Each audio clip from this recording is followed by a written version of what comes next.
Hello friends, Salim's पाठशाला के इस यूट्यूब चैनल पर आप सभी का एक बार फिर से स्वागत है। फ्रेंड्स, आज के इस वीडियो में हम क्लास 10 साइंस का chapter number 3 metals and non metals यानी धातु एवं अधातु का वन लाइनर क्वेश्चन करेंगे। तो चलिए शुरू करते हैं। हमारा पहला सवाल है, एक ऐसे अधातु का नाम लिखें जो विद्युत का सुचालक हो। हमारा आंसर होगा ग्रेफाइट। ग्रेफाइट एक ऐसा धातु है जो विद्युत का सुचालक होता है। नेक्स्ट क्वेश्चन है, एक ऐसी धातु का नाम लिखें जो उष्मा का कुचालक हो। तो एक ऐसी धातु का नाम है पारा या सीसा। पारा और सीसा ऐसे धातुएं हैं जो उष्मा का कुचालक होते हैं। हमारा क्वेश्चन नंबर 3 है, एक ऐसी धातु का नाम लिखें जो उष्मा के सबसे अच्छा चालक हो। तो इसका आंसर होगा सिल्वर यानी कि चांदी। ये वो धातु हैं जो उष्मा के सबसे अच्छे चालक माने जाते हैं। क्वेश्चन नंबर 4 है, ऐसे धातुओं के नाम बताएं जो प्रकृति में मुक्त अवस्था में पाई जाती हैं। हमारा आंसर होगा सोना और प्लेटिनम। ये वो धातुएं हैं जो प्रकृति में मुक्त अवस्था में पाई जाती हैं।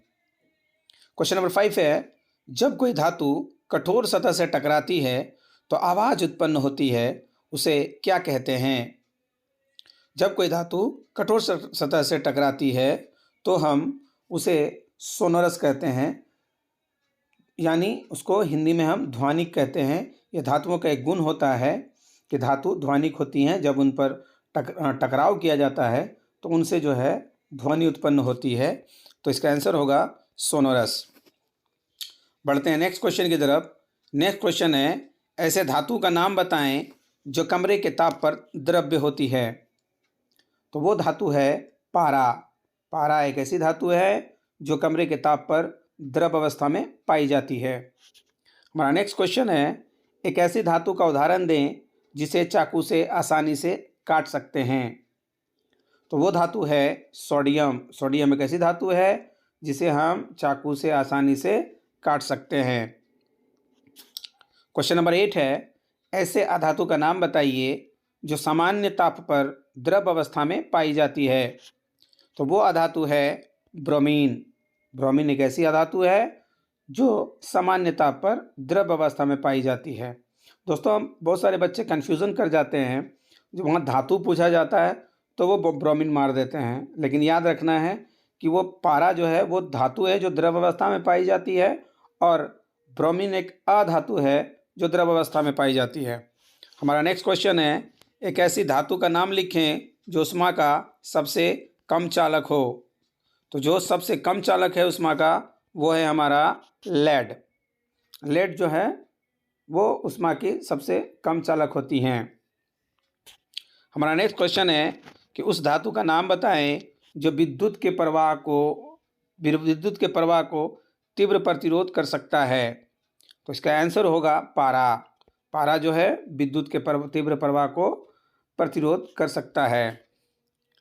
क्वेश्चन नंबर 11 है, एक ऐसे धातु का नाम बताएं जो आघातवर्ध्य और क्या हो, तन्य हो, यानी वैसा धातु जिसको पीटने पर पतली चादर बनाया जा सके और जिसको खींच के लंबी तार बनाया जा सके। तो उस धातु का नाम बताना है। तो वही पूछ रहा है, ऐसे धातु का नाम बताएं जो आघातवर्ध्य तथा तन्य हो। तो इसका आंसर होगा सोना और चांदी। ये सबसे ज़्यादा आघातवर्ध्य और तन्य होते हैं। नेक्स्ट क्वेश्चन है, एक ऐसी धातु का नाम लिखें जो हथेली पर रखने से पिघलता हो। तो वो धातु है गैलियम।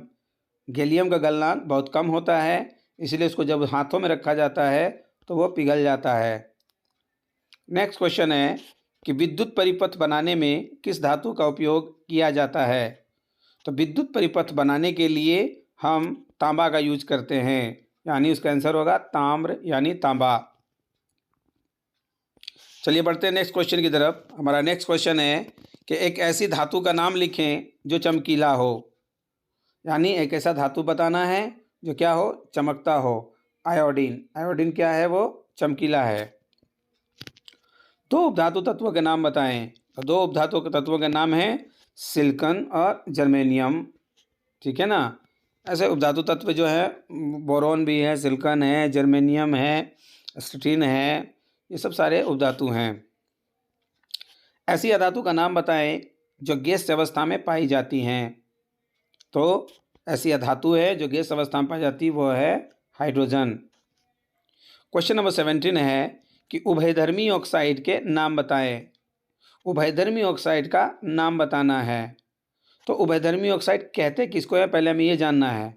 उभयधर्मी ऑक्साइड जो होते हैं वो उनका गुण होता है कि वो अम्ल और क्षारक के दोनों गुण प्रदर्शित करते हैं, उन्हें हम उभयधर्मी ऑक्साइड कहते हैं। तो वो है एल्युमिनियम ऑक्साइड और जिंक ऑक्साइड। एल्युमिनियम ऑक्साइड और जिंक ऑक्साइड, ये दोनों उभयधर्मी ऑक्साइड कहलाते हैं। कौन सी धातु तनु HCl अम्ल के साथ तेजी से अभिक्रिया करती है। बोल रहा है कि ऐसी धातु का नाम बताइए जो तनु हाइड्रोक्लोरिक अम्ल के साथ बहुत फास्ट रिएक्शन करता हो। तो वो है हमारा मैग्नीशियम। मैग्नीशियम जो है वो HCl के साथ तेजी से अभिक्रिया करता है। आगे बढ़ते हैं, नेक्स्ट क्वेश्चन देखते हैं। नेक्स्ट क्वेश्चन है कि इस्पात में कौन सी धातु उपस्थित रहती है। इस्पात में कौन सी अधातु उपस्थित रहती है। तो इस्पात में कार्बन उपस्थित रहती है। हमारा नेक्स्ट क्वेश्चन है कि कौन सी धातु में भाप के साथ अभिक्रिया नहीं कर सकती। यानी बहुत सारे, कोई ठंडे जल के साथ करती है, कोई गर्म जल के साथ करती है, कोई ठंडे जल के साथ या गर्म जल के साथ नहीं करके भाप के साथ करती है। तो ये बोल रहा है कि कौन सी धातु में भाप के साथ अभिक्रिया नहीं करती। तो हमारा होगा सीसा, चांदी, कॉपर और सोना, ये भाप के साथ अभिक्रिया नहीं कर सकती हैं। हमारा नेक्स्ट क्वेश्चन है कि दो धातुओं के नाम लिखें जिनका गलनांक बहुत कम होता है। यानी मैंने थोड़ी देर पहले कहा था कि सीजियम और गैलियम एक ऐसे धातु हैं जिनका गलनांक बहुत कम होता है, जिनको हाथ में रखने पर ही, वो हथेली पर ही रखने पर क्या हो जाता है, वो पिघल जाता है। तो वो दोनों धातुएं हैं गैलियम एंड सीजियम। बढ़ते हैं नेक्स्ट क्वेश्चन की तरफ। नेक्स्ट क्वेश्चन है हमारा कि धातुओं से अपद्रव्य को हटाने के लिए सबसे प्रचलित विधि क्या है। यानी अगर धातुओं में कुछ अपद्रव्य लगा हुआ हो तो अगर हमको उसको हटाना है तो कौन सी विधि के द्वारा हम हटाएंगे। तो वो सबसे अधिक प्रचलित विधि जो है वो है विद्युत अपघटनी परिष्करण विधि। विद्युत अपघटनी परिष्करण विधि, इसके द्वारा हम धातुओं में जो अपद्रव्य लगे होते हैं उनको हम हटा सकते हैं। हमारा नेक्स्ट क्वेश्चन है कि मिश्र धातु में एक धातु अगर पारा हो तो उसे क्या कहते हैं। तो मिश्र धातु में अगर एक धातु पारा है तो उसे हम कहते हैं अमलगम। चलिए बढ़ते हैं नेक्स्ट क्वेश्चन की तरफ और नेक्स्ट क्वेश्चन देखते हैं। बोल रहा है कि कौन धातु कमरे के ताप पर ठोस नहीं होती है। यानी कौन धातु कमरे के ताप पर ठोस नहीं होती है, यानी वो कमरे के ताप पर द्रव होती है। ये क्वेश्चन तो पहले ही था, उसको थोड़ा सा ट्विस्ट कर दिया गया, तो इसलिए हमारा आंसर होगा पारा। पारा एक ऐसी धातु है जो कमरे के ताप पर द्रव अवस्था में पाई जाती है। सभी धातु में क्या होती हैं, ठोस होती हैं, लेकिन ये पारा जो है वो किस में पाई जाती हैं, द्रव अवस्था में पाई जाती हैं। हमारा नेक्स्ट क्वेश्चन है कि मरकरी किस धातु का नाम है। ये तो सबसे इजी क्वेश्चन है, मरकरी को ही हम क्या कहते हैं, पारा कहते हैं। चलिए बढ़ते हैं नेक्स्ट क्वेश्चन की तरफ। बोल रहा है कि सबसे अधिक तन्य धातु का नाम बताएं। तो सबसे अधिक तन्य धातु हमारा है सोना। आइए बढ़ते हैं नेक्स्ट क्वेश्चन की तरफ। नेक्स्ट क्वेश्चन देखते हैं। बोल रहा है कि कॉपर की एक मिश्र धातु का नाम बताएं। तो कॉपर जो है वो किससे मिलकर बना है, कॉपर का एक मिश्र धातु बनाना है, बताना है। तो याद कीजिए, मैंने कहा था पिताजी, पिताजी, ठीक है। पीतल जो है, ये पीतल, पीतल किससे किससे बना है, तांबा, ता से तांबा और जी से जस्ता, जिंक, जी से जिंक, जस्ता। तो पीतल बोल रहा है कॉपर की एक मिश्र धातु का नाम बताए, तो क्या हो जाएगा, पीतल।